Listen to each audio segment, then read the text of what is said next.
So hey guys welcome back to my channel. अनि फेरि मसँग आज अर्को इलेक्ट्रिक स्कुटर आइसकेको छ। नेपालमा चाहिँ इलेक्ट्रिक टु व्हिलर्सहरू आउने क्रम भट्टाभट जारी नै छ भने त्यस सँगसँगै अब अहिले इन्डियन ब्रान्ड एथरको 450X पनि नेपालमा अफिसियली लन्च भइसकेको छ। र भिडियोको थम्बनेल देखेर तपाईँहरूले पक्कै सोचिरहनु भएको होला एनदर इलेक्ट्रिक स्कुटर, खासै केही डिफ्रेन्स चाहिँ हुँदैन, अलिकति केही नयाँ ल्याए हुन्थ्यो नि भनेर सोचिरहनु भएको होला भने this thing is completely different. र मैले पनि सुरुमा त्यस्तै सोचेको थिएँ, तर जब मेरो हात यसमा लाग्यो, जब मैले स्कुटर चलाएँ त्यतिखेर my perspective was totally change. र आज हामी यो भिडियोमा चाहिँ तपाईँहरूको त्यो पर्सपेक्टिभलाई पनि चेन्ज गर्न ट्राई गर्नेछौँ। So let's ride it and check it out how the scooter is. About the specification of the scooter होइन, अनि स्पेसिफिकेसनलाई चाहिँ म अब इलेक्ट्रिक स्कुटर भएर यो दुईवटा कुरामा जोड्न चाहेँ, मोटर पावर र ब्याट्री पावर।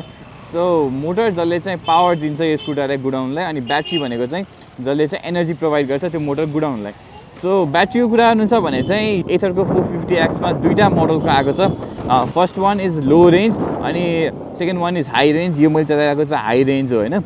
दुइटाको ब्याट्री प्याक डिफ्रेन्ट भएको कारणले गर्दाखेरि प्राइस पनि डिफ्रेन्ट छ। र ब्याट्रीको क्यापेसिटीको कुरा गर्नु छ भने चाहिँ यसमा लो रेन्जमा 2.9 किलोवाट आवरको ब्याट्री हुन्छ, हाई रेन्जमा चाहिँ 3.7 किलोवाट आवरको ब्याट्री हुन्छ। तपाईँको लो रेन्जले एकचोटि फुल चार्ज गरिसकेपछि दिने रेन्ज भनेको 90 किलोमिटर्सको रेन्ज क्लेम गरेको छ यो स्कुटरले भने हाई रेन्जले चाहिँ 110 किलोमिटर्सको रेन्ज क्लेम गरेको छ। अब यो क्लेम रेन्ज चाहिँ उहाँहरूले एकदमै प्रिसाइजली एक्युरेट रेन्ज हो, यसमा चाहिँ तलमाथि हुँदैन। तपाईँहरूले उकालो ओह्रालो गरेर कुदाउनु भयो भने नेपालको टेरेनको हिसाबले तोकिएको हामीले रेन्ज हो भनेर भन्नुभएको छ। अनि ब्याट्रीको साइज बढ्ने बित्तिकै तपाईँहरूको ब्याट्रीको चार्जिङ टाइम पनि बढ्ने भयो। सो अब चार्जिङ टाइमको बारेमा चाहिँ म लास्टमा तपाईँहरूलाई भन्नेछु। र ब्याट्रीको टाइप चाहिँ यसमा लिथियम आयन ब्याट्री युज भएको हुन्छ, जुन चाहिँ रिमुभ चाहिँ गर्न मिल्दैन। तपाईँहरूले यहाँ अगाडि तपाईँको फुट रेस्टको तल पाउनुहुन्छ त्यो ब्याट्री चाहिँ। यसलाई चार्ज गर्नको लागि तपाईँहरूलाई यहाँबाट सकेटबाटै चार्ज गर्नुपर्ने हुन्छ, निकालेर चार्ज गर्ने या ब्याट्री स्वाप गर्ने त्यस्तो अप्सन चाहिँ यसमा हुँदैन। वेल यसको मोटर चाहिँ सेन्टर्ड मोटर हो, which is a plus point. अनि त्यो सेन्टर्ड मोटरलाई चाहिँ बेल्टले ड्रिभन गर्छ।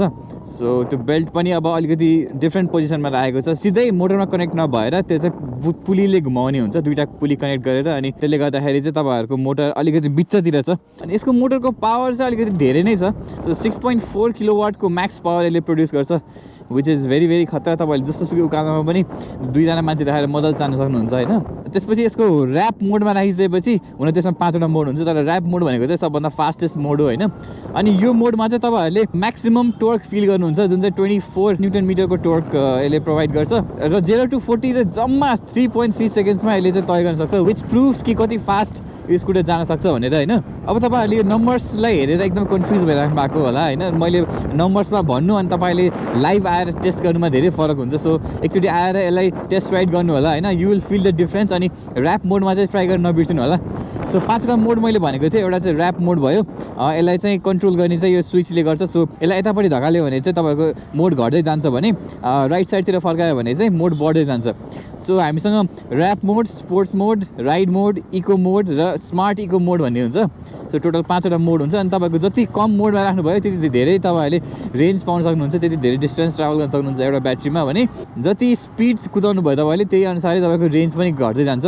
जस्तै मैले अहिले ऱ्याप मोडमा कुदाइरहेको छु भने यहाँनिर रिमेनिङ रेन्ज पनि चेन्ज भयो है। स्मार्ट इकोमा चलायो भने चाहिँ अहिले 73 किलोमिटरको रेन्ज दिन्छ भनेर भन्यो, अनि मैले ऱ्याप मोडमा कुदायो भने चाहिँ 51 किलोमिटर मात्र दिन्छ भनेर भने। So it all depends on यो राइडिङ स्टाइल कसरी चलाउनुहुन्छ, कहाँ चलाउनुहुन्छ। र जुन पनि अहिले इलेक्ट्रिक स्कुटरमा एकदमै धेरै कमन भनेको चाहिँ रिजेनेरेटिभ ब्रेकिङ भन्ने हुन्छ।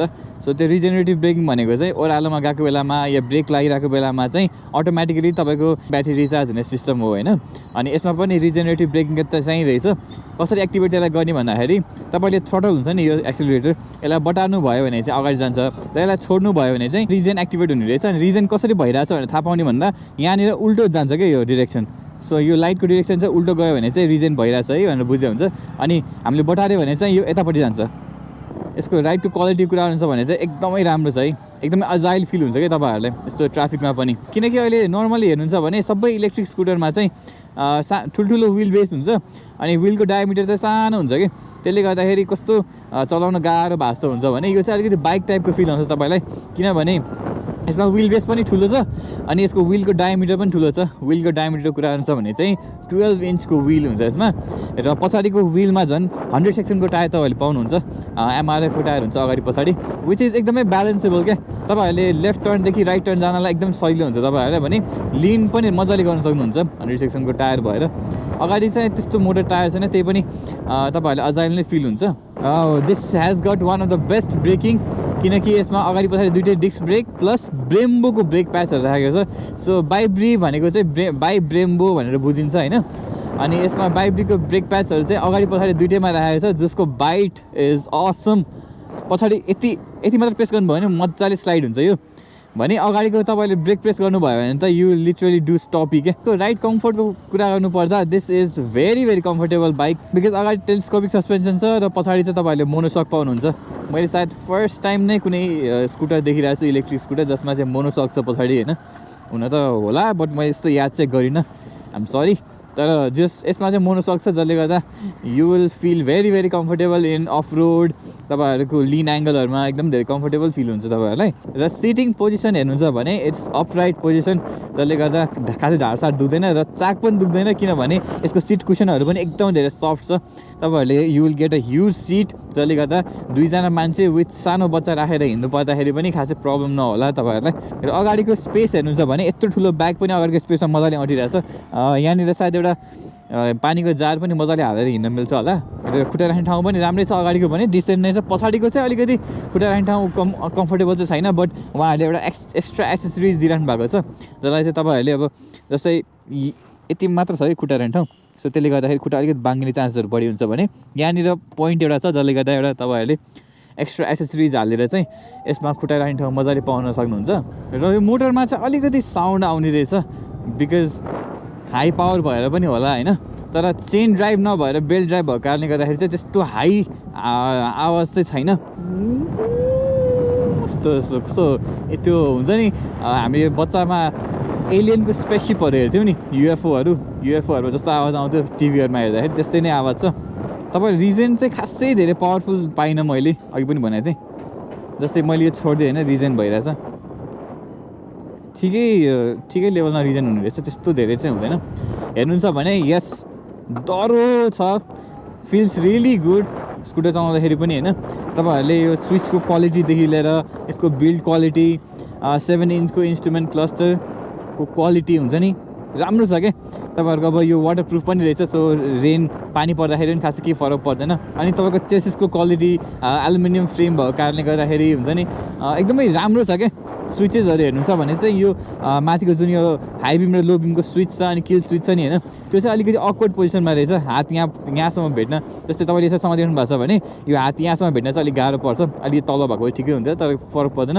टच स्क्रिन भए तापनि तपाईँहरूले ड्राइभ गरिरहेको बेलामा चाहिँ यसको फङ्सनहरू चलाउन मिल्दैन, यो चल्दैन केही पनि। तर तपाईँहरूले रोक्नुभयो भने चाहिँ फुल्ली टच स्क्रिन काम गर्छ भने यहाँनिर तपाईँको जोयस्टिक छ। सो यो जोयस्टिकलाई चाहिँ तपाईँहरूले राइड गरिरहेको बेलामा नै कन्ट्रोल गर्न सक्नुहुन्छ स्क्रिनको उहरू। जस्तै अब मैले ब्लुटुथको बारेमा पछि भनौँला। यहाँ ब्राइटनेसको एडजस्टमेन्टदेखि लिएर सबै कुरा हामीले यो कर्सरबाट गर्न सक्छौँ। यसको हर्न पनि सुनिहेरौँ है त। ओ नाइस हर्न, डिसेन्ट छ, त्यस्तो कान खाने हर्न छैन। कस्तो धेरै पावर क्या। यसको अफरोड क्यापेबिलिटीको कुरा गर्नु छ भने चाहिँ म्यासिभ 170 mm को ग्राउन्ड क्लियरेन्स यसमा दिइरहेको छ, जुन चाहिँ नेपालको जस्तो सुकै बाटोमा पनि तपाईँहरूले मजाले कुदाउन सक्नुहुन्छ। र साथसाथै यसको सस्पेन्सन सेटअप पनि एकदमै राम्रो छ कि, लोवर सेन्टर अफ ग्राभिटी र सस्पेन्सन एकदमै राम्रो। हुन त अलिकति स्टिफ नै छ, तर पनि तपाईँहरूले त्यस्तो धेरै गाह्रो फिल हुँदैन अफरोडमा। सो त्यो चाहिँ आई क्यान अस्योर यु। अनि this is one of the best offroad scooter I have ever driven, offroad electric scooter. अघि मैले भनिहालेँ ब्याट्रीमा चाहिँ 5 इयर्सको वारेन्टी दिएको छ। तपाईँहरूले केही भयो भने पनि टेन्सन दिनु पर्दैन ब्याट्रीमा भने। मोटर र ओभरअल स्कुटरमा चाहिँ तपाईँहरूले 3 इयर्सको वारेन्टी पाउनुहुन्छ, which is the best in the segment.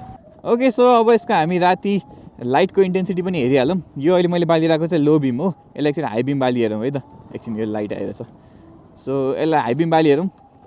यति हाई बिम भयो, यो लो बिम, हाई बिम लो बिम, हाई बिम लो बिम। सो मैले चाहिँ आफ्नो सबै सपिङ गरेको सामानहरू यतिकै राखिदिएँ यहाँ।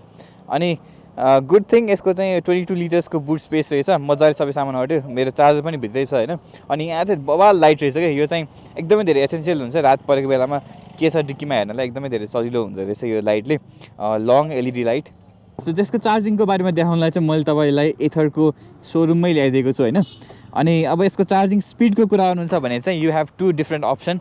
सुरुमा चाहिँ यसको नर्मल तपाईँहरूलाई जुन एथरमै दिन्छ चार्जर, यो चाहिँ नर्मल 700 वाटको चार्जर हो होइन।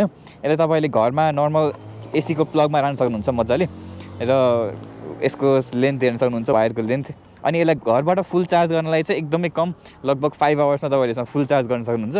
र यो चाहिँ यसको डिसी चार्जर हो भन्नाले फास्ट चार्जर भइहाल्यो। रियली नाइस, यो हेर्दाखेरि क्या राम्रो छ, डिजाइन इन बेङ्गलोरू भनेर छ, कस्तो दामी छ क्या, गाडीहरू चार्ज गर्ने जस्तो नै रहेछ fast charger.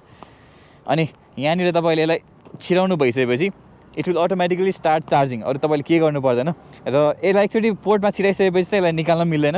So until unless तपाईँले यसलाई अन गर्नु हुँदैन त्यो बेलासम्म यसलाई तपाईँले निकाल्न मिल्दैन। र यसलाई तपाईँले यहाँबाट फास्ट चार्ज गर्नुभयो भने चाहिँ कम्पनी क्लेम अनुसारले यसलाई 1 घन्टामा लगभग फुल चार्ज हुन्छ भनेर भनेको छ। र यहाँनिर हेर्नु छ भने चाहिँ 80% कम्प्लिट हुनलाई चाहिँ 2:35 चाहिँ 80%सम्म यो हुन्छ भनेर भनेको छ। 2:05 छोडेको छौँ हामीले, र 13%मा थियो है त।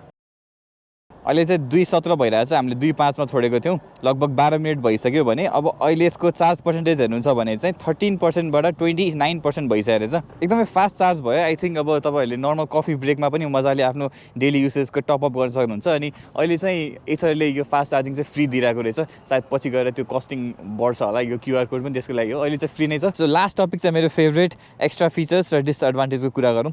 सो फर्स्ट डिसएडभान्टेज भनेको चाहिँ यसमा तपाईँले मेकानिकल की मात्र पाउनुहुन्छ, रिमोटहरू के पनि बाट तपाईँहरूले अन गर्न सक्नुहुन्न, नर्मल मेकानिकल की हालेर तपाईँले अन गर्नुपर्ने हुन्छ। अर्को भनेको चाहिँ यसमा तपाईँले लक गर्दाखेरि चाहिँ अलार्म मात्र बज्छ, विल लक चाहिँ छैन। नेक्स्ट डिसएडभान्टेज इज यसको ब्याट्री चाहिँ रिमुभ गर्न मिल्दैन, जसले गर्दाखेरि तपाईँहरूको अब 1 तला माथि 2 तला माथि बस्नुहुन्छ भने चाहिँ यसलाई निकालेर लान मिल्दैन। एकदम एट्र्याक्टिभ फिचर भनेको चाहिँ यसको 7 इन्चको TFT टच स्क्रिन, जसलाई चाहिँ तपाईँहरूले नर्मल ट्याब्लेट जसरी युज गर्न सक्नुहुन्छ मजाले। एन्ड्रोइड छ यसमा चाहिँ होइन, यसमा 2 GB को ऱ्याम पाउनुहुन्छ भने 16 GB को इन्टरनल स्टोरेज छ यसमा। र तपाईँहरूले यसमा IoT भन्नाले इन्टरनेट कनेक्टिभिटी चाहिँ यसमै दिएको छ, जुन चाहिँ eSIM-ले चल्छ नेपालमा चाहिँ। त्यो चाहिँ खास के को लागि भन्दाखेरि चाहिँ GPS लोकेट गर्नको लागि मात्र हो भने गुगल म्यापमा कहिले नेभिगेटहरू गर्नु छ भने चाहिँ त्यो फिचरले काम गर्छ। अहिले चाहिँ 2 इयर्सको यसो सब्सक्रिप्सन दिइरहेको छ यो गुगल म्यापहरूको, 2 इयर्स पछि रिन्यू गर्नु पऱ्यो भने चाहिँ लगभग 2000 रुपिस जति लाग्छ होला। यो स्क्रिन टचलाई चाहिँ तपाईँहरूले कुदाएको बेलामा चलाउन सक्नुहुन्न, कुदाएको बेलामा चाहिँ तपाईँले यो जोइस्टिकबाट मात्रै कन्ट्रोल गर्न सक्नुहुन्छ। त अब अलिकति चाहिँ कम रेस्पोन्सिभ रहेछ, फोनहरू जस्तो एक्युरेट रेस्पोन्स चाहिँ गर्दैन, तर त्यही पनि यसले काम चाहिँ गर्छ होइन। तपाईँहरूले यसमा लाइभ ट्राफिक कति छ, धेरै छ, कम छ भनेर यहाँ हेर्न सक्नुहुन्छ। जस्तै यहाँनिर रोडमा चाहिँ तपाईँहरूले ग्रिन कलरको बत्ती बल्नु भनेको चाहिँ ट्राफिक एकदमै क्लियर छ भनेर बुझे हुन्छ, र रातो रातो कलरको बत्ती बलेको रोड देखिरहनु भएको छ नि, यो भनेको चाहिँ तपाईँहरूको ट्राफिक यो ठाउँमा धेरै छ भनेर बुझे हुन्छ। नेक्स्ट वान इज यसलाई चाहिँ फोनमा पनि कनेक्ट गर्न सकिन्छ। जस्तै मैले यसमा ब्लुटुथ अन गरेको छु, अनि एकचोटि तपाईँले यसमा पेयर गरिसक्नु भयो भने चाहिँ मेरो फोनमा कल्सहरू आयो या केही नोटिफिकेसनहरू आयो भने चाहिँ ठ्याक्क यहाँ आउँछ भने तपाईँले चलाइरहेको बेलामै यहाँबाट उठाउने हटाउने भनेर यहीँ स्क्रिनबाटै गर्न सक्नुहुन्छ फोनलाई चाहिँ। जस यसमा चाहिँ एपबाटै तपाईँहरूले सबै कुरा स्कुटरलाई नेभिगेट गर्नेदेखि लिएर कति चार्ज पर्सेन्टेज छ के छ सबै कुरा लाइभ स्कुटरको स्ट्याटस चाहिँ एपमा हेर्न सक्नुहुन्छ। अनि अर्को भनेको लिटरली यो ट्याब्लेट नै हो क्या, 7 इन्चको ट्याब्लेट जस्तै बुझे हुन्छ, बिकज यसमा अटोमेटिक ब्राइटनेसदेखि लिएर तपाईँको यहाँ सबै कन्ट्रोल्स यहाँ हुन्छ। जस्तै इन्डिकेटरको साउन्ड अन गर्ने अफ गर्ने, इग्निटो मोड अन गर्ने अफ गर्ने। यसमा चाहिँ बबाल मलाई एकदमै राम्रो फिचर लागेको भनेको चाहिँ अटो होल्ड। अटो होल्ड चाहिँ कसरी काम गर्छ म तपाईँहरूले यहीँ नै देखाइदिइहाल्छु।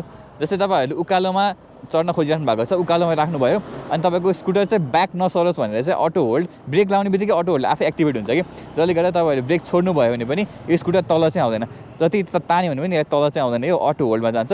तपाईँहरूले यसलाई डिएक्टिभेट गर्नलाई चाहिँ बटार्यो भने आफै माथि गइहाल्छ। इभन नेक्स्ट अन युमा पनि त्यस्तो राम्रो इफेक्टिभ फिचर छैन त्यो, यसमा चाहिँ एकदम प्रिसाइजली रोकिदिने रहेछ अनि एकदम प्रिसाइजली तपाईँले थ्रोटल दिने बित्तिकै यसको एक्सिलेटर लिने रहेछ होइन, जुन मलाई एकदमै राम्रो स्पेसल फिचर जस्तो लाग्यो यसको। अब हुन त योभन्दा पनि धेरै स्पेसल फिचरहरू होला यसमा, तपाईँहरूलाई थाहा छ या मैले त्यो कुरा छुट्याएँ भने तल कमेन्टमा चाहिँ लेखिदिनु होला। So thank you so much for watching till the end guys. तपाईँहरूले स्कुटर कस्तो लाग्यो र यो स्कुटर किन्न चाहनुहुन्छ भने चाहिँ यसको प्राइस 2टा भेरिएन्टमा आउँछ। एउटा चाहिँ लो रेन्जवाला छ, त्यसको प्राइस चाहिँ 3,85,000 छ भने यो मैले चलाइरहेको चाहिँ हाई रेन्जवाला हो, यसको प्राइस चाहिँ 4,20,000 पर्छ। सो अब सुनेर तपाईँहरूलाई अलिकति सक लागिरह होला इलेक्ट्रिक स्कुटरको प्राइस पनि यति धेरै महँगो भनेर। ट्रस्ट मी गाइज, मैले धेरैवटा इलेक्ट्रिक स्कुटर चलाइसकेको छु र भ्याल्यु फर मनी र वर्थ इट स्कुटर भन्छ नि त्यो चाहिँ म यसलाई भन्ठान्छु बिकज जुन लेभलको पावर र जुन लेभलको यसमा ब्याट्रीको क्यापासिटी छ त्यो चाहिँ अरू यो प्राइस रेन्जको स्कुटरहरूमा छैन so if you want to consider this scooter then you can go to गैरीधाराको सोरुम या अब यो भिडियो हेर्ने बेलामा अरू पनि सोरुम खोलिसकेको हुन्छ भने त्यो चाहिँ अब तपाईँलाई दिएको फोन नम्बरमा कल गरेर तपाईँहरूले सोध्नु सक्नुहुन्छ so I think this is it guys thank you so much अर्को भिडियोमा फेरि भेटौँला भन्दै आजलाई bye bye and take care